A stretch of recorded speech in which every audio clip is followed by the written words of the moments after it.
नमस्कार दोस्तों, प्रणाम सबको, नमस्कार सबको, राधे राधे। और आप सभी का जो है इस सेशन के अंदर स्वागत है। मुझे बहुत सारे बच्चे बोल रहे थे और मैं ऐसे इस प्रकार के लंबे वीडियो बनाने से हमेशा बचने का प्रयास करता हूं, क्योंकि निरर्थक होते, ज़्यादा अर्थपूर्ण होते नहीं है। लेकिन फिर भी 2-5 मिनट के अंदर मैं आपको ये चीज़ बताना चाहता हूं कि शिक्षक भर्तियों के अंदर क्या क्या बदलाव हुए और इस बदलाव का प्रभाव जो है आपकी तैयारी के ऊपर क्या पड़ेगा, अंकों के ऊपर क्या पड़ने वाला है, क्या अनुमान लगाया जा सकता है, इसके ऊपर अपन विचार करने वाले हैं दोस्तों। तो सबसे पहले मैं आपको बताना चाहता हूं कि फर्स्ट ग्रेड जो आपके स्कूल व्याख्याता का एग्जाम होता है, उस स्कूल व्याख्याता के एग्जाम के अंतर्गत क्या हो गया है मेरे दोस्तों। स्कूल व्याख्याता के एग्जाम के अंदर आपको पता है कि 2 पेपर होते थे, फर्स्ट और क्या होता था, सेकंड पेपर होता था। तो पहले क्या होता था कि आपके जो शिक्षा मनोविज्ञान आती थी वो सेकंड पेपर के अंतर्गत आती थी। किसके अंतर्गत आती थी दोस्तों? सेकंड पेपर के अंतर्गत।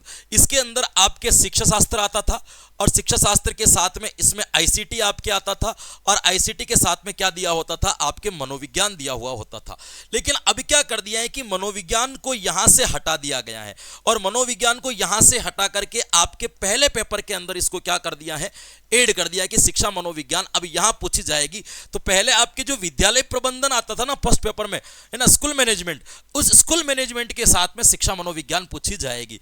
अब बच्चों का यह मानना था कि दोस्तों यहां पे कंफ्यूजन ये हो जाता है कि यहां पे चलो ठीक है, शिक्षा शास्त्र और साइकोलॉजी मिलती जुलती है, तो यहां पे प्रश्नों की संख्या ज्यादा रहती थी।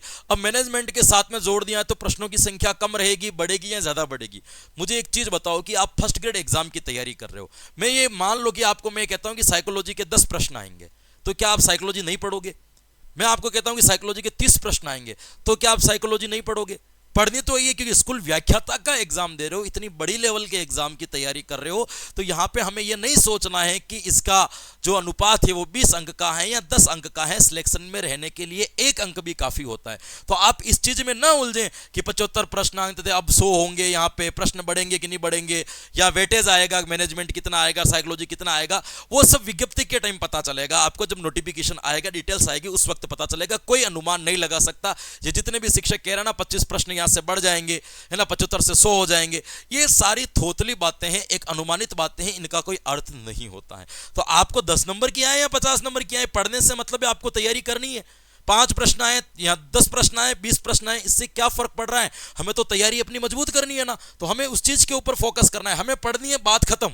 अब वो कितने अंक की आ रही है तब देखेंगे जब विज्ञप्ति आएगी, आ रही है ना, बस पढ़ना है। बड़े एग्जाम की तैयारी कर रहे हो, कोई छोटा एग्जाम नहीं है कि वह 10-15 नंबर का वेटेज है तो हटा देते हैं, ये नहीं पढ़ते। ऐसी गलती कभी नहीं करना है। बड़े एग्जाम के अंदर सभी पार्ट के ऊपर हमें बराबर ध्यान देना पड़ता है, तब जाकर के हमारा एक सिलेक्शन निकलता है। सब्जेक्ट तो इंपॉर्टेंट है, या सब्जेक्ट के अलावा भी हमें इन चीजों के ऊपर क्या देना पड़ता है, ध्यान देना पड़ता है। एक परिवर्तन आपके सेकेंड ग्रेड में हुआ, बोर तो कोई सेकेंड ग्रेड के अंदर भी एक द्वितीय श्रेणी शिक्षक भर्ती जो आती है, द्वितीय श्रेणी शिक्षक भर्ती के अंदर भी आपके एक द्वितीय श्रेणी भर्ती के अंदर भी क्या हुआ था, आपके एक परिवर्तन हुआ था। पहले क्या सीन था कि दोनों पेपर के अंदर आपको 40% अंक लाने अनिवार्य थे पास होने के लिए। तो इस वजह से क्या हुआ था कि इस बार बहुत सारे बच्चे ऐसे हुए थे जिनके सेकंड पेपर बढ़िया हुआ था, वो फर्स्ट पेपर देने गए, बढ़िया नहीं हुआ तो वो फर्स्ट पेपर देने गए नहीं, कि उसमें 40 अंक ही नहीं रहे, तो इसमें जाकर के क्या करेंगे। बहुत सारे बच्चों के फर्स्ट पेपर पहला हो गया, उसके अंदर 40 अंक प्राप्त नहीं हुए, तो वो सेकंड पेपर देने गए ही नहीं थे। तो इस वजह से काफी सब्जेक्ट के अंदर सीटें जो है खाली रह गई थी। तो अब इन्होंने क्या कर दिया कि इन 40 अंकों को हटा करके दोनों को मिला करके 40% कर दिया। फर्स्ट पेपर और सेकंड पेपर दोनों को मिला करके आपको 40% अंक लाने। ये इसलिए कर दिया कि अब 0 नंबर वाला कोई टीचर नहीं बनेगा कि जिसके एक भी नंबर नहीं आया, सीट खाली रहेगी तो उसको शिक्षक बना दो, नहीं। दोनों भर्तियों में कम से कम 40% अंक लाना क्या होगा, अनिवार्य होगा। मतलब अपनी मेरिट जो जाएगी वो 40% से ऊपर ही जाएगी। तो 40% लाना यहां पे क्या कर दिया है, एक अनिवार्य कर दिया है। इस चीज को लेकर के आपको हल्का सा क्या रखना है, थोड़ा सा ध्यान रखना है, या इस चीज के ऊपर। ये 2 परिवर्तन आपके बड़े हुए। बड़े बच्चे जो है कंफ्यूजन हो रहे थे, ना घंटे घंटे के वीडियो देख रहे हो, 2-2 घंटे के वीडियो देख रहे हो, क्या पता चल रहा है? छोटी सी बात है, अखबार में देख करके पढ़ लो ना, समझ लो ना क्या है इसके अंदर। भाई बस ये सेकंड पेपर से साइकोलॉजी पहले पेपर में आ गई, 40% अंक की अनिवार्यता हटा दी, अब न्यूज आ गई, पढ़ ली, उसके बाद में इसके ऊपर क्या घंटे घंटे के वीडियो देखना, 1.5 घंटे। ये घंटा तो अपने पढ़ाई में दो ना, जहां आप तैयारी कर रहे हो वहां दो। समय निरर्थक मत दो, समय का अर्थपूर्ण प्रयोग करो। आप समझदार हो, आपको हर चीज जानने के लिए हम जैसे शिक्षकों की जरूरत नहीं होती, हमारा ऐसे काम है आपको पढ़ने की, बाकी सारी चीजें तो आप खुद पता कर लेते हो, अखबार पढ़ लेते हो, न्यूज पढ़ लेते हो, है ना, सोशल मीडिया का जमाना है, सब पता चल जाता है, क्यों उलझना है इसके अंदर इतना। तो दो चीजें यहाँ पे बड़े बड़े बदलाव हुए हैं, इन बदलावों के बारे में आपको क्या रखनी है दोस्तों, ध्यान रखना है। तीसरी बात मैं यहाँ पे करने जा रहा हूँ, भर्तियों की बात करने जा रहा हूँ। तो आप सबको बताया कि नई भर्ती के अंतर्गत 70,000, नए बजट के अंतर्गत 70,000 भर्तियों की बात की गई है। तो मैं ऐसा मान के चल रहा हूं कि 70,000 भर्तियों में ऐसे है कि 8 से 10,000 पद तो ऐसे हैं जो वर्तमान में प्रोसेस चल रहे हैं, जैसे पशु परिचर, आईए वगैरह के ऐसे। तो 10,000 तो अपन निकाल देते, तो यहां पे बचती कितनी है, 60,000 बचती है। अब 60,000 भर्तियों की यदि अपन बात करें दोस्तों, तो शिक्षक भर्ती का हमेशा जो रेशो रहता है वो अधिकतम रेशो रहता है 50%, 50% रहता है। यानी कि 60,000 टोटल भर्तियां आएगी, तो टोटल शिक्षक भर्ती की भर्तियां कितनी आने की संभावनाएं बनती है, तो वो कितनी संभावनाएं बनती है, 30,000 के आसपास पद हमें मिल सकते हैं या मिलने की संभावनाएं। ये बजट है, बजट हमेशा सही, बजट का मतलब होता है पूर्व अनुमान, हमारे पास में इतने पैसे हैं और हम इस दिशा में खत्म करेंगे। हो सकता है कोई इमरजेंसी आ गई, आपातकालीन आ गई, कोई और समस्या आ गई, तो ये बजट उस जगह पे खर्च हो गया, तो ये भी रुक सकता है। तो बजट का मतलब एक साल का प्लान है, कि जैसे मैं आपको 1 लाख रुपए दे दूं और आपको ये बता रहा हूं कि 1 लाख रुपए आपको एक साल में कहां कहां कैसे खर्च करने, तो आपको मुझे पहले बताना है।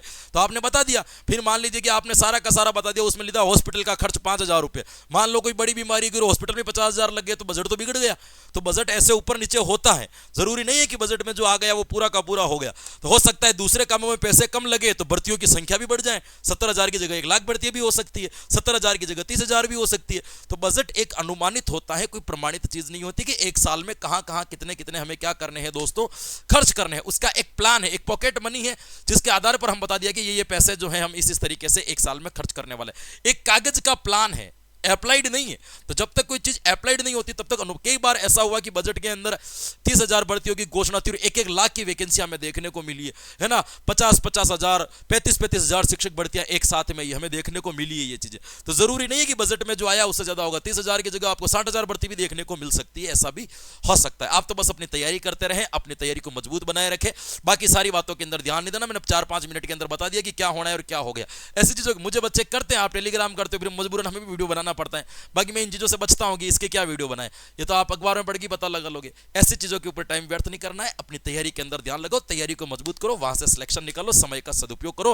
हमारी शुभकामनाएं आपके साथ में, wish you all the best. आप जल्दी से जल्दी शिक्षक बने और अपनी जिम्मेदारी को पूरा करें और अपने माता पिता का नाम रोशन करें। हमारी शुभकामनाएं आपके साथ में। राधे राधे, जय Hind, thank you so much.